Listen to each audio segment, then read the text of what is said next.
Pick up any photo of yourself from age 1. You are right there in the frame, same face, same family standing around you, and you have zero memory of that moment. Not the room, not the smell, not the sound of whoever was holding you. Scientists named this childhood amnesia over a century ago, and for most of that time, the explanation seemed obvious. Baby brains are underdeveloped. They cannot store memories yet. Except that answer is completely wrong. Babies remember things all the time. In the 1980s, psychologist Carolyn Rovi Collier at Rutgers University ran a series of experiments that settled this question. She tied a ribbon from a baby's ankle to a mobile hanging above the crib. The babies figured out quickly that kicking made the mobile spin. When she brought the same infants back 2 weeks later, they started kicking the moment they saw it. 6-month-olds held that memory for weeks. Even 2-month-olds kept it for several days. The infant brain can learn, store information, and retrieve it. The memories were real. They just didn't last. To understand why, you need the hippocampus. It's a small, curved structure deep in your brain, the engine of long-term memory formation. In adults, the hippocampus works with the prefrontal cortex to encode lived experiences as episodes you can replay later. A birthday, a conversation, the light through a window on a specific afternoon. In infants, that system is far from finished. A gateway structure called the dentate gyrus feeds new information into the hippocampus. It doesn't finish wiring until somewhere between ages 2 and 4. Your infant brain could form short-term memories. Consolidating them into something permanent was beyond it. That covers the structural problem. There's more. In 2014, neuroscientists Sheena Jocelyn and Paul Franklin at the Hospital for Sick Children in Toronto published a finding in the journal Science that reshaped how researchers thought about all of this. Their question, what if the process building your brain was also the process erasing your memories? In the first years of life, your hippocampus produces new neurons at a rate it will never match again. This process is called neurogenesis. Those new brain cells wire the circuits you will use for the rest of your life. But every time a new neuron integrates into an existing circuit, it disrupts the connections already there, the connections holding your memories in place. Jocelyn and Franklin tested this on mice. When they increased neurogenesis in adult mice, those adults started forgetting things they had recently learned. When they slowed neurogenesis in infant mice, the infants held on to memories far longer than normal. The results pointed somewhere uncomfortable. Your infant brain had the capacity to remember. The problem was that it was spending all its resources on growth. The same flood of new neurons building your mind was overriding what was stored inside it. There's a third piece.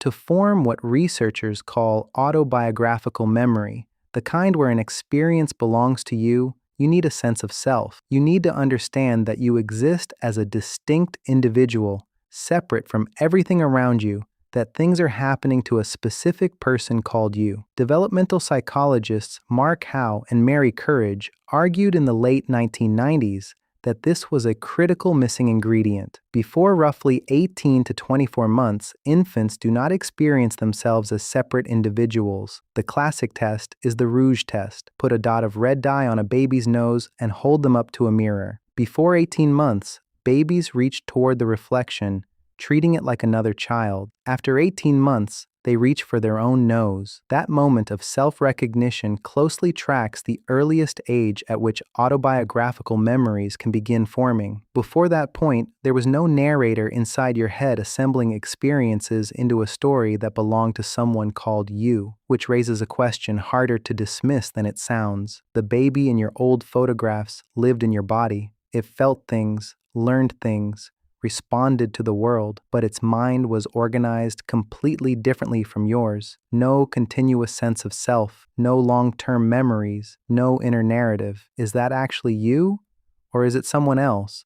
Someone who occupied the same body before the person you are now was assembled from the wreckage. The last piece is language. Developmental psychologist Catherine Nelson spent decades studying how children form lasting memories. Language doesn't just describe our memories.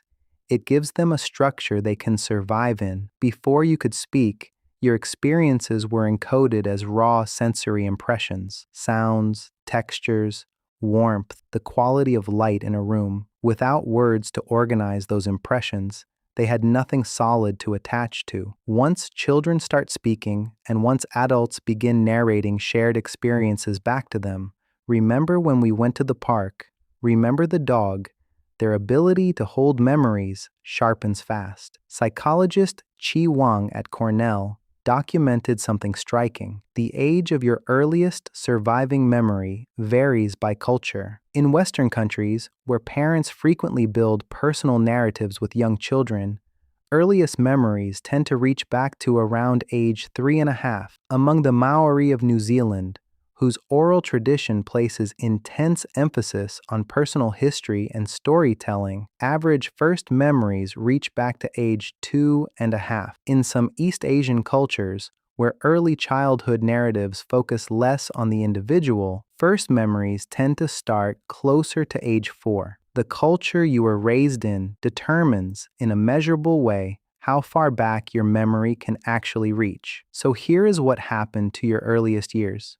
Your hippocampus wasn't built yet to consolidate long-term memories. While it was building itself, the surge of new neurons kept overwriting whatever short-term memories had formed. You had no sense of self to organize experiences around. You had no language to give those experiences a framework that could outlast the moment. Every person alive went through this. The baby in your photographs was fully present in those moments. That baby felt things, reached, learned, recognized faces. Then the brain kept growing, and the memories went with it. Growing required it. The person you became was assembled on top of everything that had to be erased.